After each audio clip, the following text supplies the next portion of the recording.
জুলাই আমরা প্রত্যেকে পরিচয় ভুলে গিয়ে ফ্যাসিবাদের বিরুদ্ধে আন্দোলন করেছি।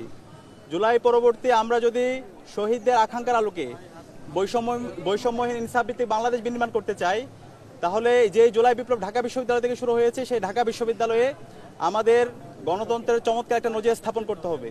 ইতিমধ্যে আমরা ডাকসু নির্বাচন শুরু হওয়ার পর থেকেই আমরা আমাদের সেই নজির দেখিয়েছি। আজকের নির্বাচনেও আমরা আশা করব আমরা যারা প্রার্থীরা আছি এবং যত ছাত্র সংগঠন আছে আমরা সবাই দায়িত্বশীল আচরণ করব। একই সাথে বিশ্ববিদ্যালয় প্রশাসনকেও আমরা বলেছি এই নির্বাচন খুবই গুরুত্বপূর্ণ। সারা দেশের মানুষরা এই নির্বাচনের দিকে তাকিয়ে আছে। এই নির্বাচনের মাধ্যমে আমরা দেশের কাছে চমৎকার বার্তা দিতে চাই, আমরা আমাদের গণতন্ত্রের একটা স্থায়ী রূপের দিকে, একটা ম্যাচিউর পজিশনের দিকে যেতে চাই। তো সেই জায়গায় আমরা বারবার বলেছি একটি ফ্রি ফেয়ার ক্রেডিবল ইলেকশন আয়োজন করার জন্য ওনারা যেন দায়িত্বশীল আচরণ করে। তো আমরা এখন পর্যন্ত অবজার্ভ করছি, পর্যবেক্ষণ করছি।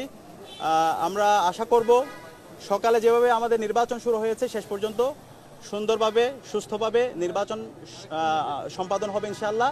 এবং সেই জায়গায় আমরা ঐক্যবদ্ধ শিক্ষার্থী জোটে যারা প্রার্থীরা আছি, আমরা ক্যাম্পেইন শুরু করার পর থেকে শিক্ষার্থীদের স্বতঃস্ফূর্ত উচ্ছ্বাস দেখতে পেয়েছি, তাদের রেসপন্স দেখতে পেয়েছি, আমরা তাদের কথাগুলো শুনেছি। আমরা আশা রাখছি ঢাকা বিশ্ববিদ্যালয়ের সচেতন শিক্ষার্থীরা ঐক্যবদ্ধ শিক্ষার্থী জোটের যে নেতৃত্ব, সেই নেতৃত্বের উপর তারা আস্থা রাখবে। এবং আমাদের ঐক্যবদ্ধ শিক্ষার্থী জোটের যে কথা, আমাদের মূল কথা হচ্ছে শিক্ষার্থীদের ভয়েসে আমাদের ভয়েস, শিক্ষার্থীদের আকাঙ্ক্ষায় আমাদের আকাঙ্ক্ষা। শিক্ষার্থীদের যে স্বপ্নের ক্যাম্পাস, সেই স্বপ্নের ক্যাম্পাস বিনির্মাণে আমাদের উদ্দেশ্য। স্বপ্নের ক্যাম্পাস গড়ার পথযাত্রী আমরা থামবো না। তো আমরা আশা রাখছি ঢাকা বিশ্ববিদ্যালয়ের সচেতন শিক্ষার্থীরা ঐক্যবদ্ধ শিক্ষার্থী জোটের উপর আস্থা রাখবে এবং এর মাধ্যমে আমরা আমাদের স্বপ্নের ঢাকা বিশ্ববিদ্যালয় বিনির্মাণে সবাই আমরা ঐক্যবদ্ধভাবে কাজ করে যাব। সবাইকে অসংখ্য ধন্যবাদ।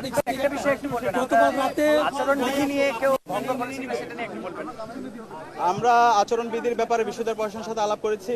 বিশ্ববিদ্যালয় প্রশাসন বলেছিল এখানে কোনো ধরনের ডেস্ক বসানো যাবে না, এটা আমাদেরকে ক্লিয়ার করেছে।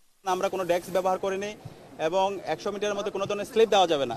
কিন্তু আমরা সকালে এসে দেখতে পেয়েছি এখানে একটা ছাত্র সংগঠন তারা ডেস্ক বসিয়েছে এবং তারা 100 মিটারের ভিতরে প্রার্থীদের কাছে গিয়ে স্লিপ দিচ্ছে। আমরা দেখতে পেয়েছি ছাত্রদলের কয়েকজন প্রার্থীকে দেখতে পেয়েছি। তো আমরা অনুরোধ করব, এই নির্বাচনটা খুবই গুরুত্বপূর্ণ। আমরা চাই শহীদদের আকাঙ্ক্ষার আলোকে একটা সুস্থ নির্বাচন বিনির্মাণ করতে এবং সারা দেশকে একটা মেসেজ দিতে। তো সেই জায়গায় আমরা অনুরোধ করব সকল প্রার্থীদেরকে আপনারা দায়িত্বশীল আচরণ করুন।